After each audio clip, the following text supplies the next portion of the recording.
Mungkin dari kalian banyak yang bertanya-tanya, untuk kerja di bandara itu harus S1 ya? Entah SMA atau S1, itu tergantung dengan posisinya. Nah, untuk kalian yang penasaran, mungkin video ini cocok buat kamu. Halo semuanya, aku Dias. Aku bekerja sebagai salah satu staf bandara di Bandara Soekarno-Hatta.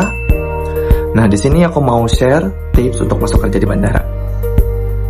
Oke, tips yang pertama, kenali posisi yang ada. Nah, di bandara itu sebenarnya banyak banget divisinya, bukan cuma satu aja.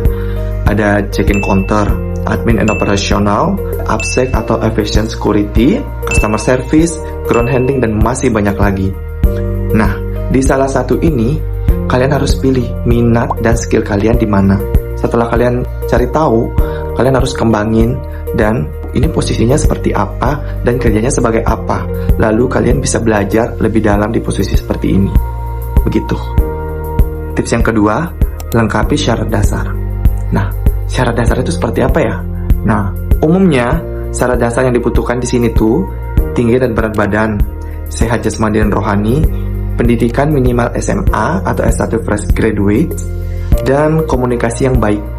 Nah, yang aku tekanin di sini adalah mungkin banyak yang bertanya-tanya, masuk bandara itu pendidikannya harus apa sih? Gitu. Nah, kalau untuk pendidikannya itu tergantung posisi. Biasanya kalau untuk minimal SMA, kita biasanya diposisikan di bagian lapangan ataupun di bagian terminal. Nah, kalau untuk S1 fresh graduate, biasanya ada juga yang di bagian terminal, tapi ada juga yang di bagian back office. Itu pun tergantung maskapai yang hire kalian.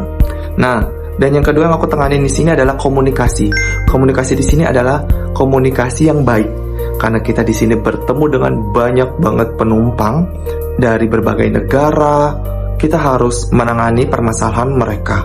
Permasalahan di sini seperti apa ya? Nah, sebenarnya banyak banget, entah dari kendala bahasa. Nah, di sini sebenarnya kendala bahasanya itu biasanya di bahasa Inggris. Nah, kalau untuk masuk ke bandara, kita minimal bisa banget untuk conversation bahasa Inggris, karena di sini banyak banget kita ketemu dari berbagai negara, turis-turis yang datang ke Indonesia. Tips yang ketiga, persiapkan dokumen dengan rapi. Nah, dokumennya seperti apa? Seperti CV, surat kesehatan, SKCK, ijazah pendidikan terakhir, dan sertifikat pendukung. Itu pun kalau ada ya.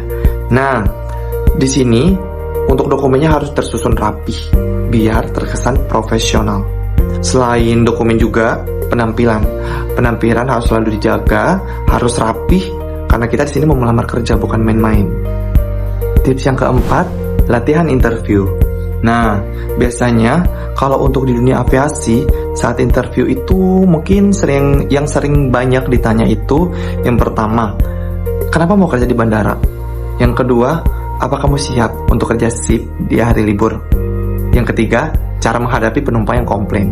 Dan yang keempat, siap kerja di bawah tekanan. Nah, dari semua itu, kamu harus latihan dulu di rumah, cari referensi dari berbagai macam, entah dari Google, itu bisa banget, itu banyak banget di situ. Nah, yang aku tekani di sini mungkin banyak banget yang ditanya, kenapa mau kerja di bandara? Oke, kita mau kerja di bandara karena apa? Karena kita suka bertemu dengan banyak orang. Kita suka untuk bekerja di dunia aviasi, di dunia pelayanan. Mungkin kurang lebih seperti itu. Nah, kalau untuk cara menghadapi penumpang yang komplain, yang pertama, kita harus mendengarkan keluhan mereka dengan baik. Lalu, kita harus fokus dengan solusinya. Yang ketiga, jangan lupa untuk tunjukkan rasa empati kepada penumpang. Terakhir, mental dan attitude nomor 1. Skill itu bisa dilatih, tapi attitude itu wajib. Seperti sabar, disiplin, tanggung jawab, dan bisa kerja tim. Apalagi kalau untuk bekerja di dunia aviasi, terkhususnya pelayanan, itu kerja tim sangat dibutuhkan. Apalagi sabar menghadapi penumpang. Dan tanggung jawab, jangan lupa tanggung jawab. Mungkin itu beberapa tips yang bisa aku kasih ke kalian, khususnya untuk seseorang yang sangat minat di dunia aviasi atau dunia penerbangan. Jika kalian suka dengan video aku, jangan lupa like, komen, dan share ke teman-teman kalian.